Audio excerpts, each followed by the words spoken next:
In the 21st century, human beings are masters of the planet. Behind us lie 10,000 years of civilization, bending nature to our will.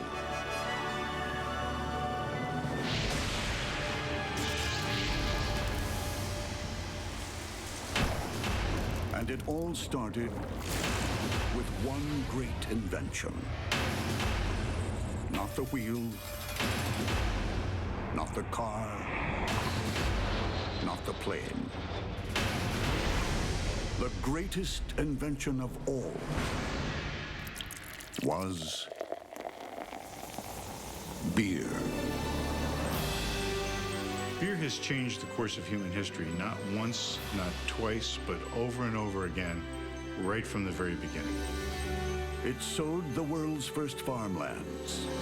The agricultural revolution came about because of the imperative, the need to make beer. It hewed the world's first wonders. We wouldn't have the pyramids if it weren't for beer. Beer established modern healthcare. Beer and science go hand in hand. And beer shaped America. Beer is the secret history of America. It's in our DNA. It even ended one of history's great scandals. Beer was part, if not all, of the motivation for ending child labor. And most important of all, it gave us something to drink while watching the ball game. This is the story of the greatest invention of all time. It's an amazing story, and one that really hasn't been told. Until now. Without beer, we'd probably still be living in caves.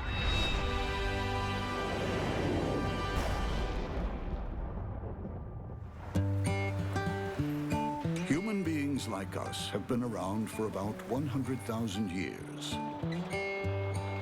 For the first 90,000, we were nomads, hunter-gatherers. All we had to worry about was food. The life of the hunter-gatherer is probably not as hard as some people would think. They spend about 2 hours a day gathering grains and hunting, and they spend a lot of time socializing.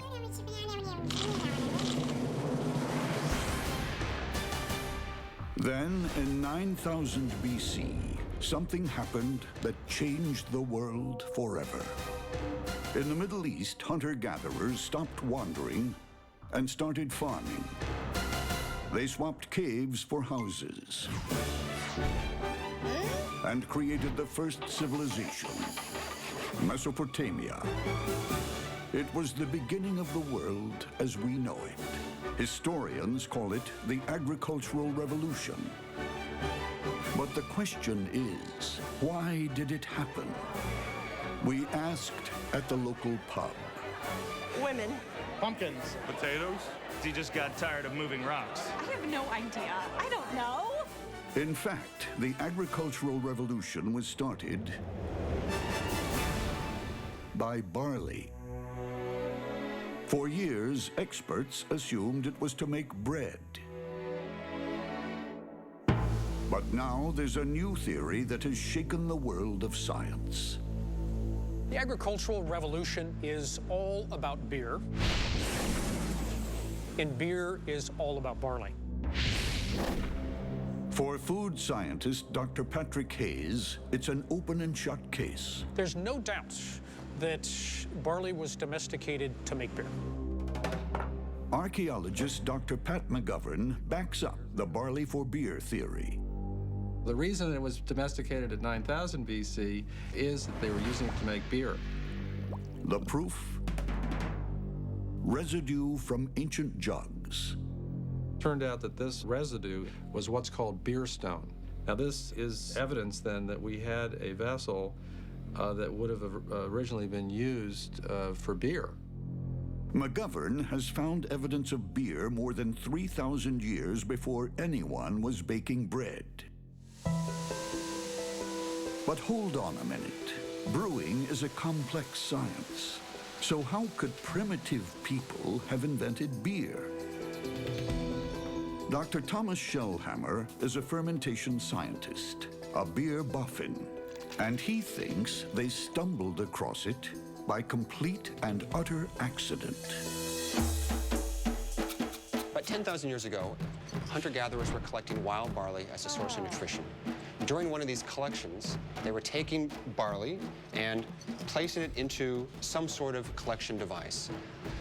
This group then go on a hunt. While they're away, a natural miracle occurs. First, we get some rains, and these rains moisten that barley, and that barley begins to grow. As it grows, it produces sugars.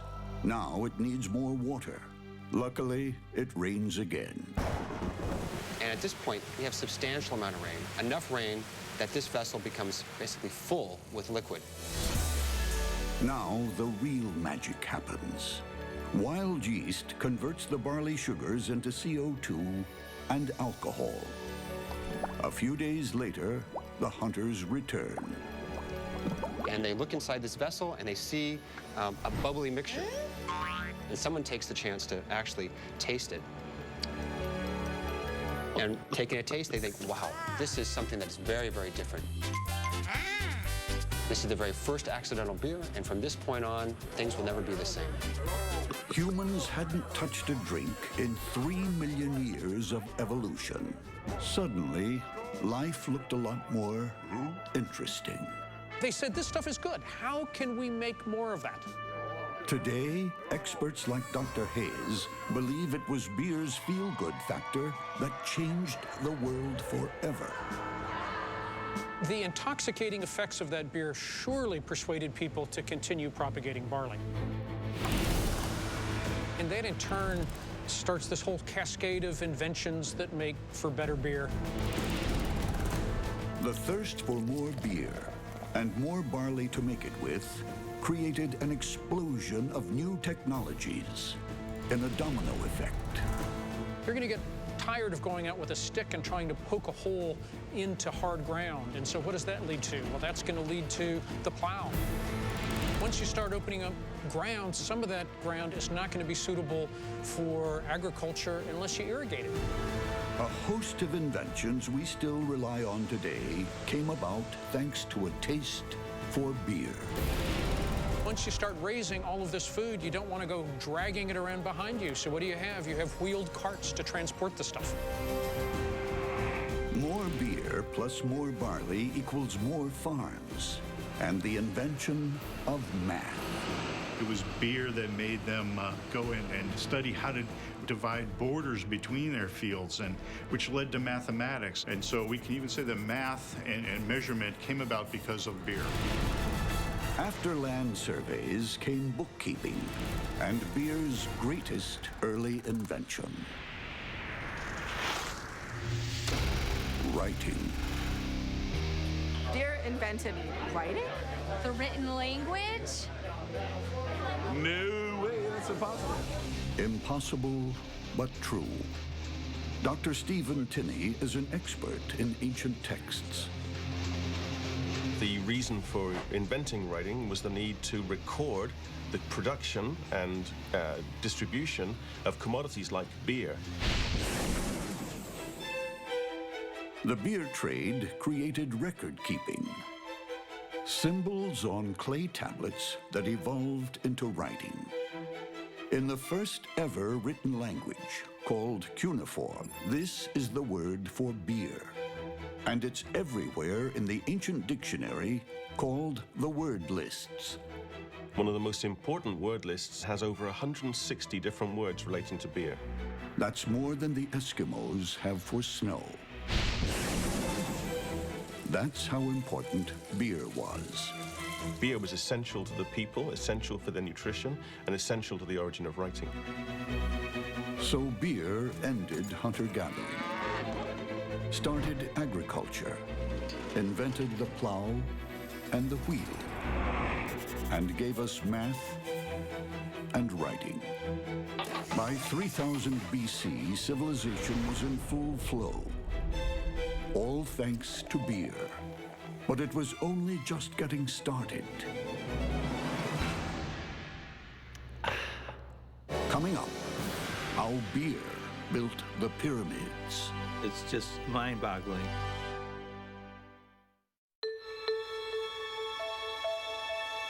Of all ancient civilizations, this is the big one. But now, Egyptologists are discovering its wonders exist thanks to a secret ingredient: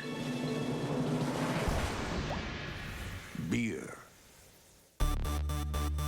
Ancient Egyptian civilizations would not have existed without beer, and beer in great quantities.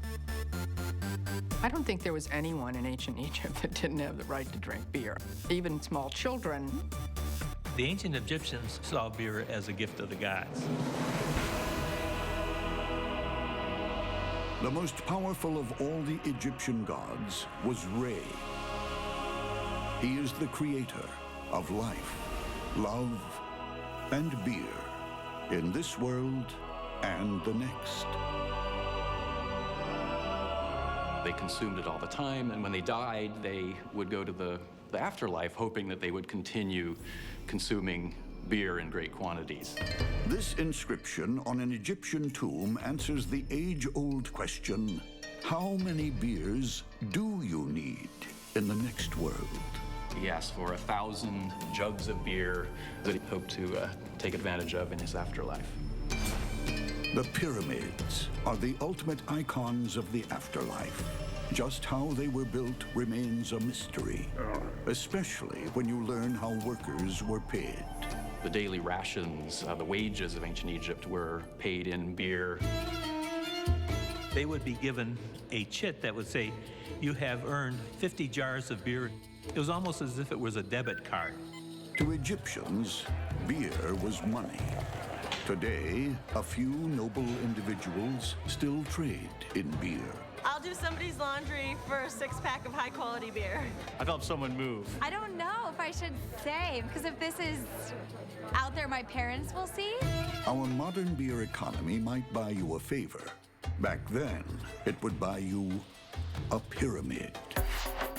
The going rate for a pyramid builder was a whopping gallon of beer a day. So it was just an incredible amount of beer that went into building the pyramids. It takes a gut-busting 231,414,717 gallons of beer to build the Pyramid of Giza. The reason? Ancient beer was a vital source of nutrition. Beer was absolutely fundamental to the Egyptians. It was one of their very basic foodstuffs. Beer was one of the main foods in ancient Egypt. It wasn't just a question of being a beverage. Even schoolboy would get up in the morning and have a dish of beer. This ancient beer, we'll call it Pyramid Light, was very low in alcohol, but packed with minerals and vitamins, which kept the ancients strong, healthy, and astonishingly productive. We wouldn't have the pyramids if it weren't for beer. So, beer built the pyramids and was Egypt's staple food and its common currency.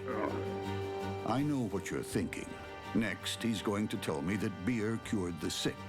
Well, actually, it did. Beer was used to treat all sorts of ailments. They treated the diseases of the gums with beer. And they actually even used some of the remains of the beer, the grains, and burned them and produced an anal fumigant to treat diseases of the bowel. That particular remedy may have gone out of fashion, but ancient beer really did pioneer a startling revolution in medicine 3,000 years before its time. Dr. George Armelagos is a professor of anthropology. He studies mummified bones to find out how ancient Egyptians used to live. He recently made a discovery that shocked modern science. My heart stopped. I said, this is really big. He spotted traces of tetracycline, a modern wonder drug, in bones 3,000